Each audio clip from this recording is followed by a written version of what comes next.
Leviticus chapter 14. Adonai said to Moshe, "This is to be the law concerning the person afflicted with zaraat on the day of his purification. He is to be brought to the Kohen, and the Kohen is to go outside the camp and examine him there. If he sees that the zaraat sores have been healed in the afflicted person, then the Kohen will order that 2 living clean birds be taken for the one to be purified, along with cedar wood, scarlet yarn, and hyssop leaves. The Kohen is to order one of the birds slaughtered in a clay pot over running water. As for the live bird, he is to take it with the cedar wood, scarlet yarn, and hyssop, and dip them and the living bird in the blood of the bird slaughtered over running water, and sprinkle the person to be purified from the zaraat 7 times. Next, he is to set the live bird free in an open field.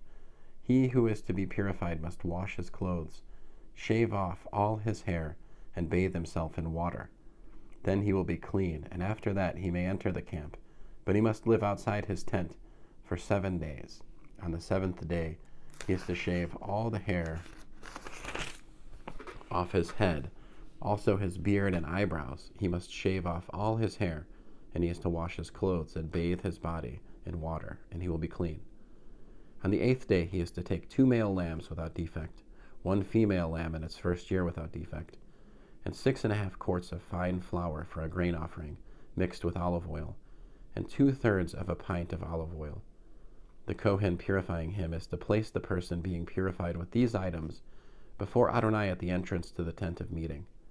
The Kohen is to take one of the male lambs and offer it as a guilt offering with the 2/3 pint of olive oil, then wave them as a wave offering before Adonai. He is to slaughter the male lamb at the place in the sanctuary for slaughtering sin offerings and burnt offerings, because the guilt offering belongs to the Kohen. Just like the sin offering, it is especially holy. The Kohen is to take some of the blood of the guilt offering and put it on the tip of the right ear of the person being purified, on the thumb of his right hand, and on the big toe of his right foot. Next, the Kohen is to take some of the 2/3 pint of olive oil and pour it into the palm of his own left hand. Dip his right finger in the oil that is in his left hand, and sprinkle from the oil with his finger 7 times before God. Then the Kohen is to put some of the remaining oil in his hand on the tip of the right ear of the person being purified, on the thumb of his right hand, on the big toe of his right foot, and on the blood of the guilt offering. Finally, the Kohen is to put the rest of the oil in his hand on the head of the person being purified, and the Kohen will make atonement for him before Adonai. The Kohen is to offer the sin offering and make atonement for the person being purified because of his uncleanness. Afterwards he is to slaughter the burnt offering. The Kohen is to offer the burnt offering and the grain offering on the altar. Thus the Kohen will make atonement for him, and he will be clean. If he is poor so that he can't afford to do otherwise, he is to take 1 male lamb as a guilt offering to be waved, to make atonement for him, 2 quarts of fine flour mixed with olive oil for a grain offering, 2/3 of a pint of olive oil, and 2 doves or 2 young pigeons, such as he can afford, the one for a sin offering and the other for a burnt offering. On the 8th day he will bring them to the Kohen for his purification, to the entrance of the tent of meeting before Adonai.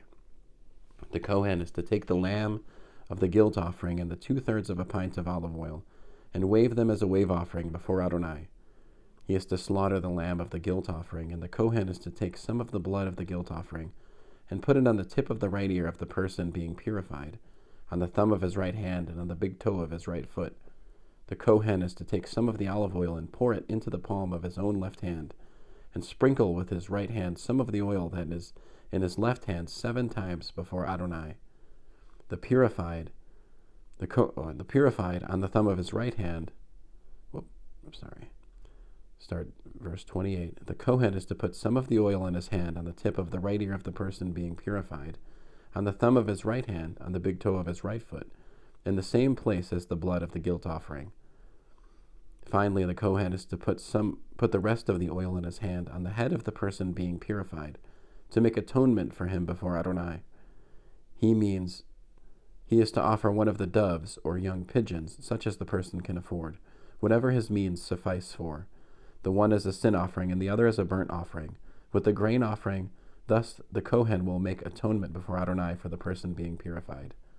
Such is the law for the person who has zaraat sores, if he cannot afford the usual elements used for his purification. Adonai said to Moshe and Aharon, When you have entered the land of Canaan, which I am giving you as a possession, and I put an infection of zaraat in a house in the land that you possess, then the owner of the house is to come out and tell the Kohen, it seems to me that there may be an infection in the house.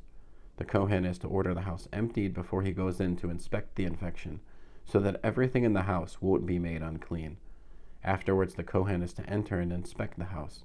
He will examine the infection, and if he sees that the infection is in the walls of the house, with greenish or reddish depressions that seem to go in deeper than the surface of the wall, he is to go out of the house to its door and seal up the house for 7 days.